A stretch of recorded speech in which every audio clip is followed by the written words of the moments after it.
Baik, terima kasih. Assalamualaikum warahmatullahi wabarakatuh.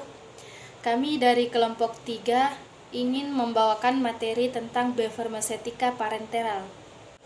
Selanjutnya saya akan memperkenalkan anggota dari kelompok kami, yaitu Andi Nur Ainun Hafmi, Armiati Wardani, Mardiana, Nurfadilla, Nurmala, Sherly Patabang, dan saya sendiri Sri Ramadhani. Yang terakhir Andi Nur Asisa Ulul Ilmi. Adapun rincian materi dari kelompok kami yaitu 1. Biofarmasetika, yang kedua anatomi fisiologi kulit dan pembuluh darah, yang ketiga pembuluh darah yang melalui rute pemberian parenteral, yang keempat komponen karakteristik cairan, yang kelima faktor yang mempengaruhi liberasi, disolusi, dan absorpsi, yang keenam evaluasi biofarmasetika dalam sediaan obat rute pemberian parenteral. Baik, terima kasih. Sebelum teman-teman saya memaparkan materinya masing-masing, di sini saya akan menjelaskan tentang apa itu biofarmasetika. Nah, biofarmasetika adalah ilmu yang mempelajari hubungan sifat fisikokimia obat terhadap bioafabilitas obat. Bioafabilitas menyatakan kecepatan dan jumlah obat aktif yang mencapai sirkulasi sistematik.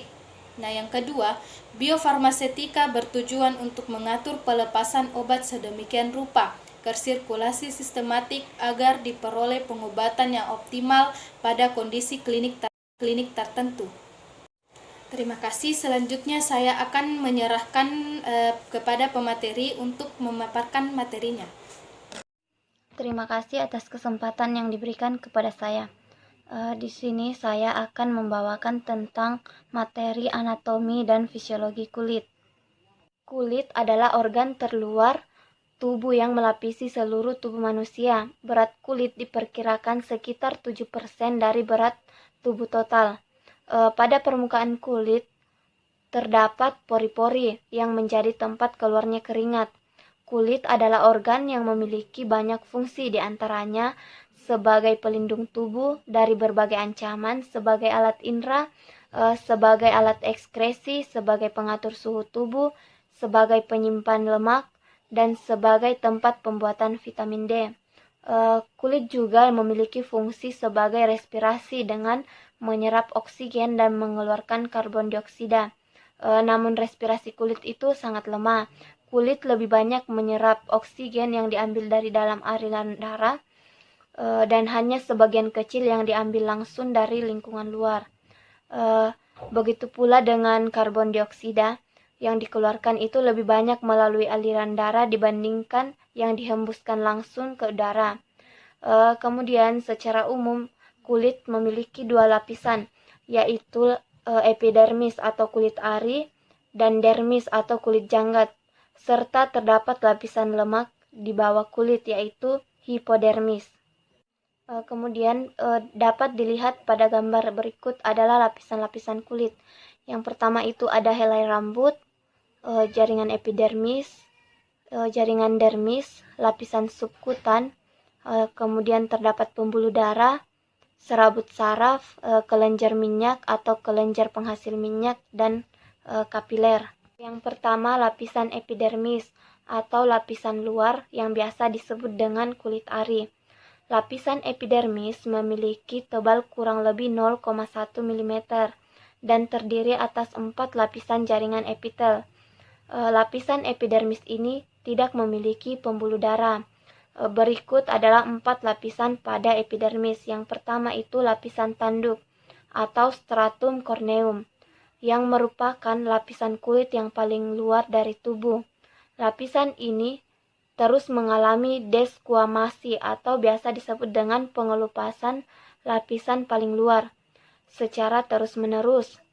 Lapisan ini berfungsi mencegah masuknya bakteri dan mengurangi menguapnya cairan. Kemudian yang kedua itu lapisan Malpighi atau stratum granulosum, merupakan lapisan kulit yang disusun oleh sel-sel hidup yang mendapat nutrisi dari pembuluh kapiler pada lapisan dermis. Lapisan Malpighi merupakan lapisan yang berperan dalam memberikan warna pada kulit atau kadang warna itu disebut sebagai melanin. Yang ketiga itu lapisan spinosum atau stratum spinosum, merupakan lapisan kulit yang disusun oleh berbagai sel yang tidak beraturan bentuknya. Sel-sel pada lapisan ini memiliki kemampuan untuk membelah diri. Lapisan ini berfungsi untuk menjaga kekuatan dan kelenturan kulit. Kemudian lapisan basal atau stratum germinativum merupakan lapisan kulit yang secara kontinu terus membelah diri untuk memperbaharui bagian epidermis yang rusak. Lapisan basal selalu membentuk kulit yang baru sehingga kulit terus terjaga secara periodik. Yang kedua itu lapisan dermis atau biasa disebut dengan kulit jagat. Lapisan dermis adalah lapisan kulit yang terdiri atas pembuluh darah, kelenjar minyak, kantung rambut, ujung-ujung saraf indera, dan kelenjar keringat. Yang pertama itu pembuluh darah yang merupakan pembuluh darah kapiler yang berfungsi sebagai pemberi nutrisi dan juga oksigen kepada sel-sel kulit serta rambut agar tidak mati dan rusak. Pembuluh darah juga berfungsi dalam menjaga panas tubuh karena adanya oksigen di dalam pembuluh darah.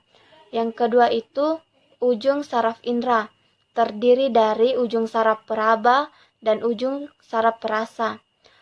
Bagian ujung saraf perasa ini dapat merasakan rangsangan berupa sentuhan, tekanan nyeri, dingin dan panas. Sedangkan ujung saraf peraba dapat merasakan kasar atau halusnya sesuatu. Yang ketiga, kelenjar keringat merupakan kelenjar yang berfungsi untuk sistem ekskresi keringat yang terdiri atas air dan mineral lain. Kemudian kantung rambut, itu merupakan bagian rambut yang berisi akar dan batang rambut. Rambut dapat tumbuh karena mendapat suplai nutrisi dari pembuluh kapiler ke akar rambut. Yang kelima itu kelenjar minyak yang merupakan kelenjar yang terletak di sekitar batang rambut. Kelenjar minyak berfungsi untuk menghasilkan minyak yang menjaga rambut tetap sehat agar rambut tidak kering. Lapisan yang ketiga disebut dengan hipodermis atau jaringan ikat bawah kulit.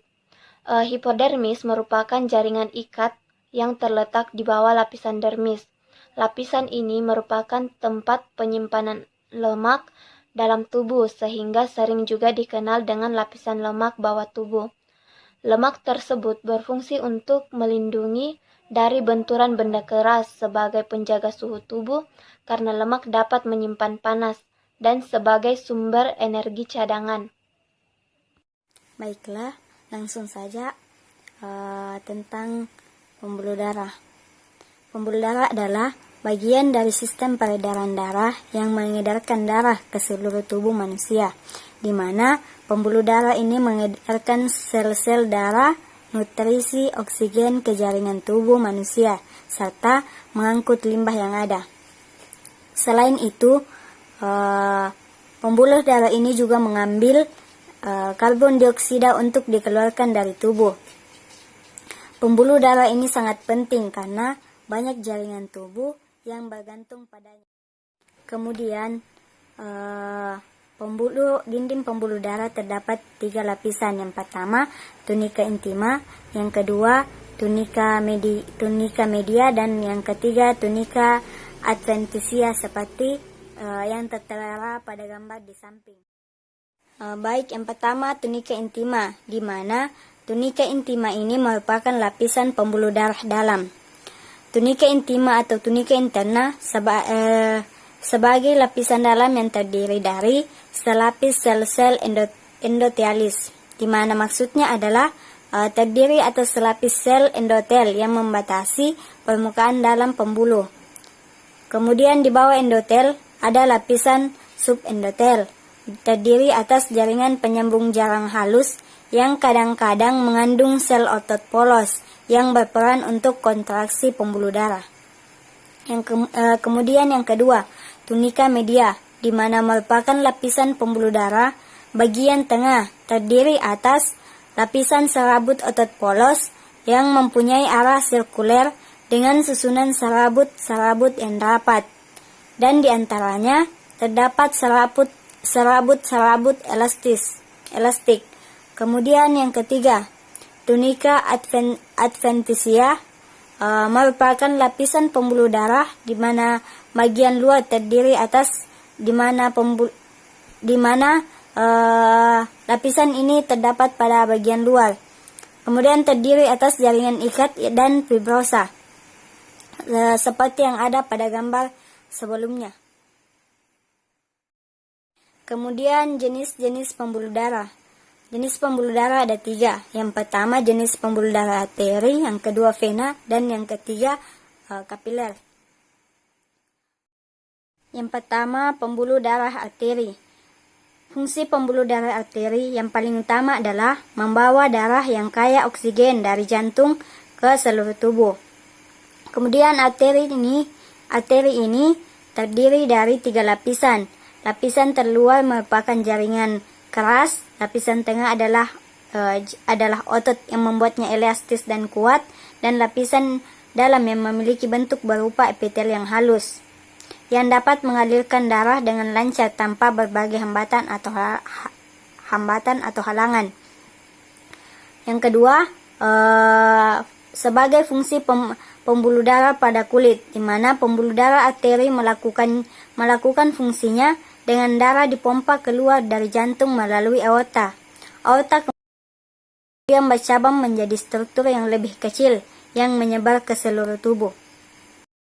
Kemudian pembuluh darah vena, di mana fungsi utama pembuluh darah vena adalah membawa darah yang kaya akan karbon dioksida atau CO2 kembali ke jantung. Seperti pada arteri, vena juga terdiri atas 3 lapisan. Namun, pada vena jaringan ikat dan otot kurang tebal yang membuatnya lebih tipis dibandingkan dengan arteri.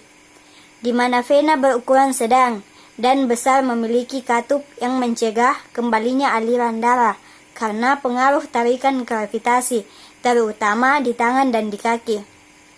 Kemudian, sebagai fungsi pembuluh darah pada kulit, vena pulmonalis atau paru adalah satu-satunya vena yang membawa darah yang kaya oksigen, berfungsi membawa darah dari paru-paru ke atrium kiri jantung.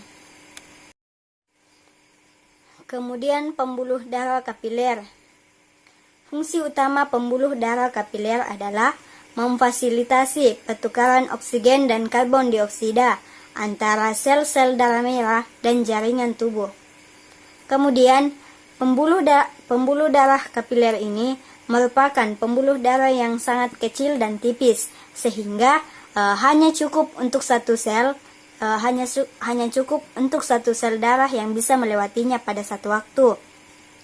Pembuluh darah ini terbentuk dari cabang arteri yang menjadi arteriol, kemudian kapiler.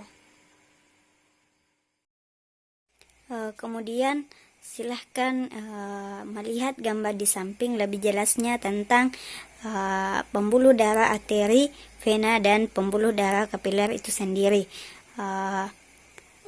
Perbedaan antara vena dan arteri serta letak pembuluh darah kapiler itu sendiri. Kemudian saya serahkan kepada pemateri selanjutnya. Vena parva. Dia mengalir di tungkai bawah dari lateral malleolus ke Pheoplitea. Kemudian yang keempat yaitu vena yang terdapat pada kepala atau disebut vena temporalis, di mana pembuluh darah ini biasanya disuntikkan khususnya untuk anak-anak karena terdapat pada kepala. Kemudian yang selanjutnya yaitu injeksi subkutan.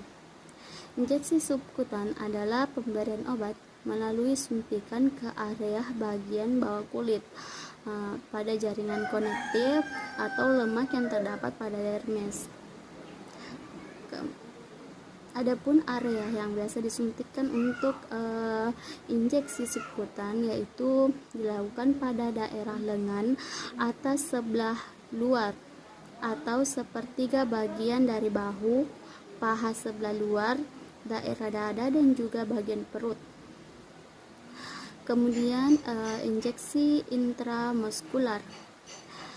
Injeksi intramuskular ini itu dia pemberian obat masuk pada otot skeletal. Rute intramuskular memungkinkan absorpsi obat yang lebih cepat dari rute subkutan, karena kan pembuluh darah itu lebih banyak terdapat di otot. Kemudian pemberian intramuskular ini dia harus diperhatikan pemilihan area suntiknya, yaitu dia harus jauh dari syaraf besar dan pembuluh darah besar. Baiklah, itu saja presentasi dari saya. Selanjutnya akan dilanjutkan oleh rekan saya. Saya persilahkan. Terima kasih. Baiklah, di sini saya akan melanjutkan presentase dari rekan saya. Saya akan menjelaskan tentang pembuluh darah melalui rute pemberian parenteral. Yang pertama itu rute pemberian intravena (IM). Injeksi intravena biasanya dilakukan pada pembuluh darah vena yang terdapat pada lengan yang disebut vena basilica dan vena saphelica, dan terdapat pada tungkai yang disebut vena saphena, dan yang terdapat pada leher yang disebut vena jugularis, dan yang terdapat pada kepala yang disebut vena temporalis. Untuk injeksi intravena, pembuluh darah vena harus pada sudut penusukannya itu 250 sampai 300. Kemudian vena saphelica. Yang pertama, vena saphelica ini merupakan pembuluh darah yang terletak pada lengan bagian bawah, pada posisi radial lengan yang posisinya sejajar dengan ibu jari. Yang kedua, vena basilica yang juga ditemukan pada lengan. Hanya saja vena basilica ini terdapat pada lengan bagian bawah. Kemudian vena jugularis. Vena jugularis ini yang terdapat pada leher. Yang terdapat pada leher ini dia tidak terlihat pada posisi normal, yaitu posisi tegak. Vena ini akan terlihat pada posisi berbaring. Kemudian vena savena. Vena savena yang terdapat pada tungkai, dia terbagi atas dua bagian. Yang pertama itu vena savena magma yang mengalir dari kaki sampai dengan pangkal paha. Yang kedua, Assalamualaikum warahmatullahi wabarakatuh. Terima kasih atas kesempatan yang diberikan. Saya atas nama Mardiana ingin melanjutkan materi tentang komponen karakteristik cairan rute pemberian parenteral. Penggunaan parenteral digunakan untuk obat yang absorpsinya buruk melalui saluran cerna, dan untuk obat seperti insulin yang tidak stabil dalam saluran cerna. Pemberian parenteral juga digunakan untuk pengobatan pasien yang tidak sadar dan dalam keadaan yang memerlukan kerja obat yang cepat. Pemberian parenteral memberikan kontrol paling baik terhadap dosis yang sesungguhnya dimasukkan melalui intravena, yaitu rute ini memberikan suatu efek yang cepat dan kontrol yang baik sekali atas kadar obat dalam sirkulasi. Di dalam suntikan intravena, beberapa obat dapat memasukkan bakteri melalui kontaminasi, menyebabkan reaksi yang tidak diinginkan karena pemberian terlalu cepat obat konsentrasi tinggi ke dalam plasma dan jaringan-jaringan. Oleh karena itu, kecepatan impuls harus dikontrol dengan hati-hati. Perhatian yang sama juga harus berlaku untuk obat-obat yang kedua itu yaitu intramuskular. Obat-obat yang diberikan secara intramuskular dapat berupa larutan dalam air atau preparat depo khusus, sering berupa suspensi obat dalam vehikulum non-aqua seperti etil glikol. Absorpsi obat dalam larutan cepat, sedangkan absorpsi preparat-preparat depo berlangsung lambat. Setelah vehikulum berdifusi keluar dari otot, obat tersebut mengendap pada tempat suntikan.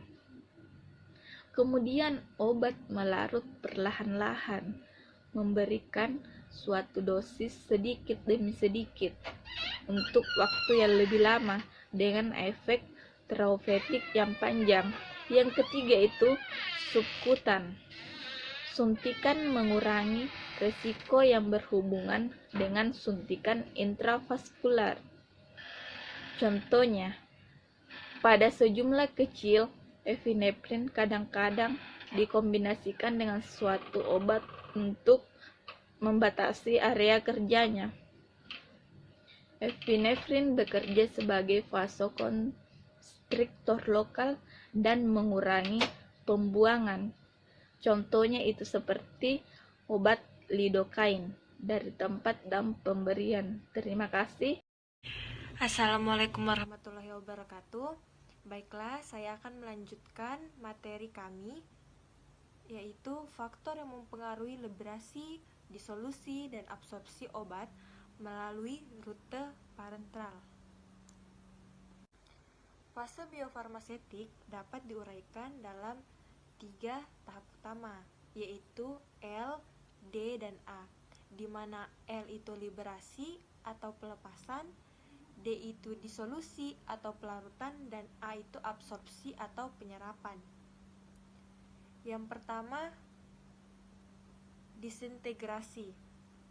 Sebelum absorpsi terjadi, suatu produk obat padat harus mengalami disintegrasi ke dalam partikel-partikel kecil dan melepaskan obat. Jadi, disintegrasi ini sendiri yaitu pemecahan antara partikel yang lebih besar, contohnya pada obat, dan akan menjadi partikel yang lebih kecil. Nah, kita masuk ke LDA-nya. Yang pertama, liberasi atau pelepasannya. Proses pelepasan zat aktif dari sediaannya cukup rumit dan tergantung pada jalur pemberian dan bentuk sediaan, serta dapat terjadi secara cepat dan lengkap. Pelepasan zat aktif dipengaruhi oleh keadaan lingkungan, biologis, mekanis pada tempat pemasukan obat, misalnya gerakan peristaltik usus. Hal ini penting untuk bentuk sediaan yang keras atau kenyal. Jadi, liberasi atau pelepasan ini dapat dipengaruhi oleh beberapa faktor. Contohnya tadi ada gerakan peristaltik usus yang sangat penting dalam bentuk sediaan yang keras atau berbentuk kenyal. Yang kedua yaitu disolusi atau pelarutan.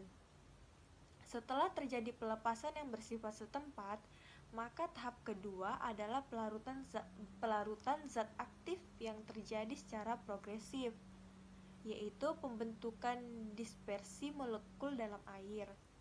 Laju pertukaran adalah jumlah obat yang terlarut per satuan luas per waktu. Nah, jadi disolusi atau pelarutan ini di mana yang obat tadi yang telah mengalami pelepasan, dia akan terdisolusi ke dalam larutan tubuh.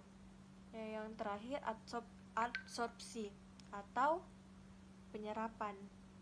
Tahap ini merupakan tahap dari biofarmasetik dan awal farmakokinetik. Jadi fase ini merupakan maksudnya zat aktif dalam tubuh yang aturannya ditenggarai oleh pemahaman ketersediaan hayati.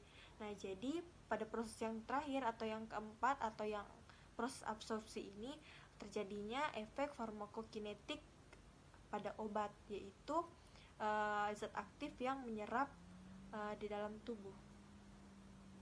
Selanjutnya, sifat fisika kimia obat yang mempengaruhi LDA. Yang pertama adalah faktor fisikanya. 1. Ukuran partikel, di mana ukuran partikel ini yaitu penurunan ukuran partikel dapat mempengaruhi laju absorpsi dan kelarutannya. Sudah jelas, jika semakin kecil partikel, maka semakin cepat absorpsinya. Yang kedua, bentuk kristal dan amorf, yaitu bentuk amorf tidak mempunyai struktur tertentu, terdapat ketidakteraturan dalam 3 dimensinya. Secara umum, amorf lebih mudah larut daripada bentuk kristalnya, dan bentuk kristal umumnya lebih sukar larut daripada bentuk amorfnya. Yang ketiga, pengaruh polimorfisme, yaitu fenomena polimorfisme terjadi jika suatu zat menghablur dalam berbagai bentuk kristal yang berbeda akibat suhu, tekanan, dan kondisi penyimpanan. Nah, ini dia pada saat pengaruh polimorfisme itu dia pengaruh fisiknya, yaitu pada saat bisa diakibatkan oleh suhu, tekanan, dan kondisi selama penyimpanan. Yang keempat, sulfat dan hidrat. Apa itu? Sewaktu pembentukan kristal, cairan pelarut dapat membentuk ikatan stabil dengan obat, disebut sulfat. Nah, jadi ikatan stabil dengan obat itu disebut sulfat. Jika pelarutnya adalah air, ikatan ini disebut hidrat. Nah, jadi jika suatu obat pelarutnya adalah air, nah ikatan ini disebut dengan ikatan hidrat.